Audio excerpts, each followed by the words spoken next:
जिसको भी लगता है मेरा खून ठीक नहीं है या मेरे ब्लड के पैरामीटर बिगड़ते हैं, पोटेशियम, सोडियम, मैग्नीशियम मेरा ऊपर नीचे होता रहता है, तो 10 कड़ी पत्ते, कितने? 10 कड़ी पत्ते चबाने हैं, लेकिन आराम आराम से चबा चबा के खाने हैं।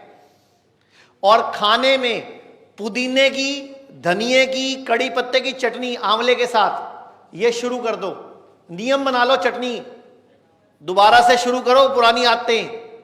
और अचार मुरब्बे अच्छे होते हैं, कहीं उनको डॉक्टरों के चक्कर में छोड़ बैठे हो आप। अचार फर्मेंटेड होते हैं, मुरब्बा फर्मेंटेड है, उसमें गुड बैक्टीरिया पैदा हो गए हैं, जैसे दही में बैक्टीरिया होते हैं ना, तो फर्मेंटेशन होने के बाद अचार क्या है? आम का अचार देखा है? आम का अचार किससे बनता है? अम्बी से। अब अम्बी पूरा साल आती है क्या?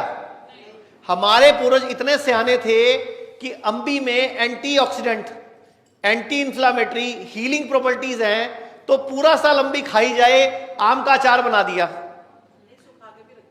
हमारे पूर्वज इतने सियाने थे कि अम्बी हमें चाहिए पूरा साल, तो कैसे खाई?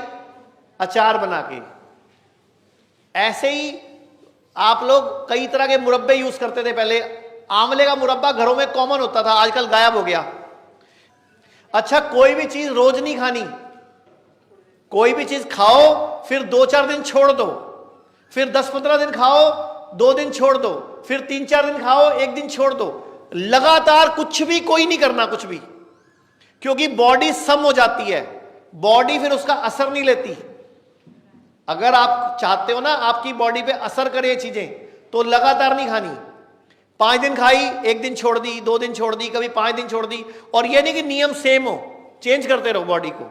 जैसे 10 दिन खा ली, फिर 3 दिन नहीं खाई, फिर 11 दिन खाई, 2 दिन नहीं खाई, तो बॉडी असर लेगी इनका। नहीं तो बॉडी क्या हो जाएगी? सम हो जाएगी, बैलेंस, उसको असर नहीं लेगी बॉडी उसका।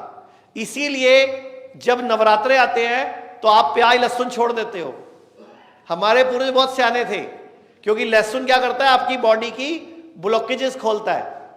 प्याज भी बहुत अच्छा होता है, लेकिन हमारे पता नहीं क्यों उसको धर्म वरम घुसा दिया और सारा सिस्टम खराब कर दिया। इसीलिए जब पहले पूरे टाइम, पूरा साल गेहूं कोई नहीं खाता था। आप याद करो, गेहूं जब आता था घर में ताजा, तो उसको ड्रम में भर देते थे।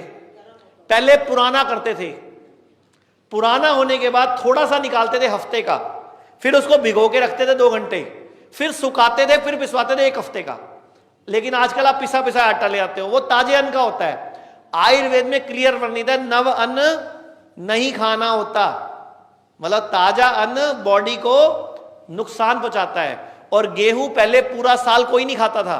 सर्दियों में बाजरा, कभी मक्की, कभी रागी, ऐसे आप अलग अलग के चीजें खाते थे। और कभी एक साथ दोनों अनाज नहीं खाने, गेहूं चावल कभी इकट्ठा नहीं खाना।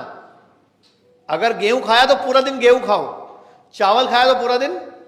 और कभी भी ऐसे मत क्या करो, दोपहरी में रोटी बना लेनी है, शामी में चावल बना लांगी, नहीं।